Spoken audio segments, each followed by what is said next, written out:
Kurangnya kesadaran masyarakat menjaga kebersihan berdampak pada tersumbatnya saluran air yang mengeluarkan bau tak sedap.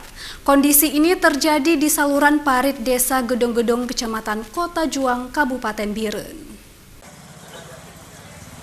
Penumpukan sampah rumah tangga yang didominasi plastik akibat perilaku warga yang membuang sampah sembarangan. Tak hanya mengeluarkan bau busuk, kondisi ini dikhawatirkan mengakibatkan banjir saat musim penghujan.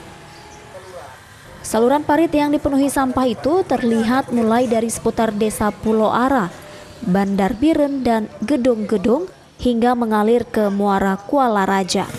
Sangat menyengat dan sungguh mengganggu daripada kegiatan masyarakat ini juga. Jadi harapan kami kepada dinas terkait juga kepada pemerintah Kabupaten Biren mohon diperhatikan lebih maksimal lagi. Farizal mengaku telah melakukan koordinasi dengan Gecik Bandar Biren guna mencari solusi sampah dengan mengupayakan pembersihan. Selain keterbatasan anggaran, pihak desa juga berharap Dinas Lingkungan Hidup dan Kehutanan turun tangan membersihkan sampah yang sudah menumpuk. Adnan mengatakan selama ini pihak desa berulang kali menghimbau masyarakat agar tidak membuang sampah sembarangan. Namun masyarakat tetap membandel dan membuang sampah ke dalam parit. Ini kita harapkan kepada masyarakat, kesadaran masyarakat jangan buang sampah. Buanglah sampah pada tempatnya. Dan kita pun udah mengeluarkan seruan, jangan buang sampah di depan. Saya setiap rumah udah saya tempel, setiap di toko gitu juga.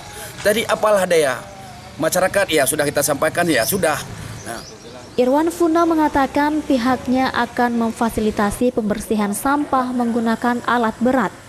Namun karena armada dalam kondisi rusak dan sedang mengalami perbaikan, masyarakat diminta bersabar. Sampah ini akan kita ambil. Menunggu waktu dulu karena ada beberapa kita terhalang bentar. Mungkin insya Allah dalam minggu ini kita gerakkan. Dari Kabupaten Biren, Musriadi, iNews melaporkan.